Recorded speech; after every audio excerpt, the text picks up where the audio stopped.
Baik, Assalamualaikum warahmatullahi wabarakatuh. Perkenalkan, nama saya Tegar Triwayudi dari Universitas Tanjung Pura Pontianak, jurusan Rekayasa Sistem Komputer, Fakultas MIPA. Di sini saya akan menjelaskan tentang algoritma penjadwalan. Yang pertama ada FCFS, yaitu First Come First Served.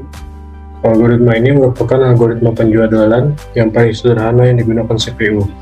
Dengan menggunakan algoritma ini, setiap proses yang berada pada status ready dimasukkan ke dalam pivot queue atau antrian dengan prinsip first in first out. Nah, di sini contohnya.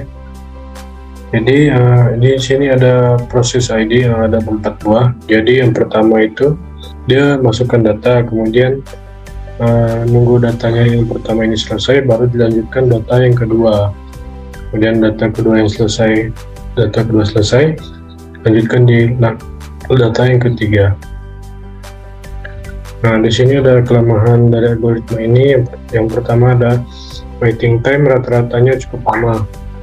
Untuk menunggu waktunya lumayan lama.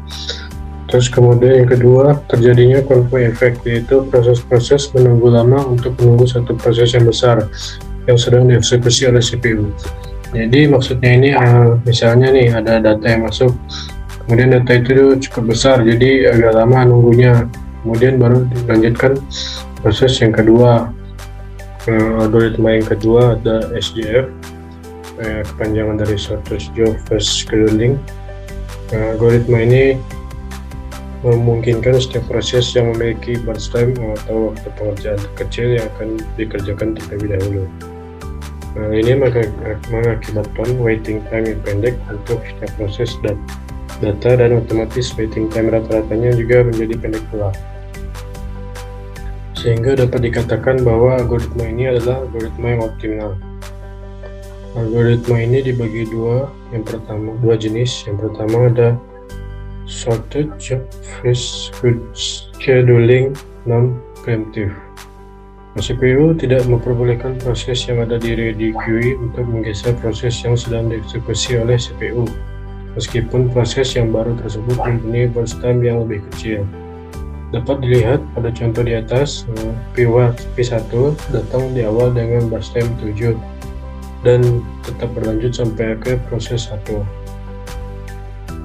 Baru kemudian dilanjutkan oleh P3 dengan burst time terkecil, yaitu 1. Jadi ini proses yang pertama ini diselesaikan dengan waktu 7, kemudian dilanjutkan dengan waktu yang terkecil 1, kemudian 2, baru 4. Jadi dia yang pertama dulu, waktu yang ke-7, kemudian dilanjutkan waktu yang terkecil dari P3 yaitu 1, kemudian P2, baru P4.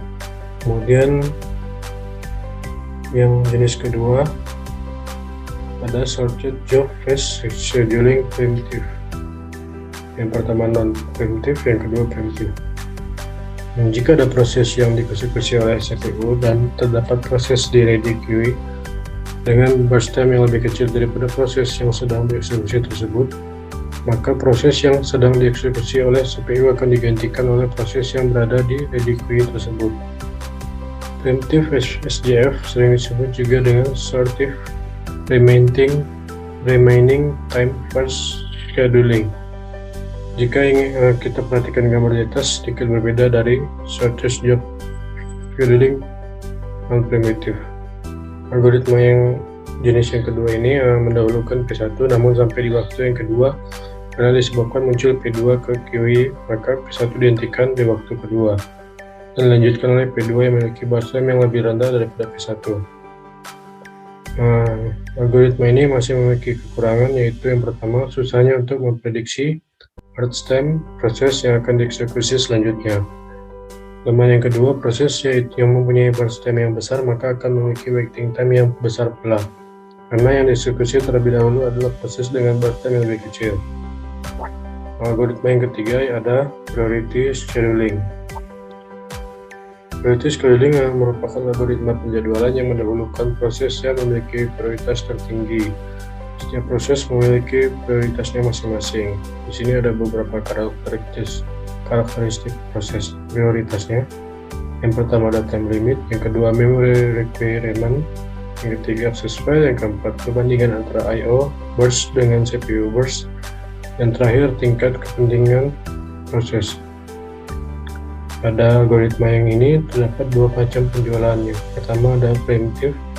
Jika ada suatu proses yang baru datang memiliki prioritas yang lebih tinggi daripada proses yang sedang dijalankan, maka proses yang sedang berjalan tersebut dihentikan, lalu CPU dialihkan oleh proses yang baru datang tersebut. Yang non-preemptive, proses yang baru datang tidak dapat mengganggu proses yang sedang berjalan, tetapi hanya diletakkan di depan queue. Kelemahan pada priority scheduling adalah dapat terjadinya indefinite blocking atau starvation.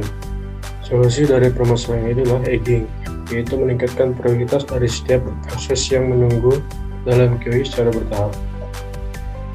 Yang keempat ada round robin, algoritma penjadwalan yang menggilir proses secara berurutan. Dalam algoritma ini, setiap proses akan mendapatkan waktu dari CPU yang kita sebut dengan time quantum. Time quantum adalah suatu satuan waktu. Time quantum inilah yang menentukan proses mana yang dikerjakan terlebih dahulu oleh CPU dan kemudian proses mana yang akan dilanjutkan berikutnya. Biasanya suatu proses mendapatkan jatah time quantum yang sama dari CPU, yakni 1/100 milidetik atau 1/n. Jika proses yang sedang dieksekusi selesai dalam waktu kurang dari satu time quantum, tidak ada masalah. Tapi jika proses berjalan melebihi satu kuantum, maka proses tersebut akan dihentikan lalu digantikan oleh proses yang berikutnya. Proses yang diberikan tersebut akan diletakkan di queue di urutan paling belakang. Ini contohnya, contoh algoritmanya atau prosesnya. Ini contoh urutan dari algoritma round robin. Masalah utama pada round robin adalah menentukan besarnya time quantum. Jika time quantum yang ditentukan terlalu kecil, maka sebagian besar proses tidak akan selesai dalam suatu time quantum. Hal ini tidak baik karena akan terjadi banyak switch, padahal CPU memerlukan waktu untuk beralih dari suatu proses ke proses lain, yang disebut dengan context switches time. Sebaliknya, jika time quantum terlalu besar, algoritma round robin akan berjalan seperti algoritma yang pertama, yaitu first come first served. Time quantum yang ideal adalah jika 80% dari total proses memiliki CPU first time yang lebih kecil dari satu time quantum.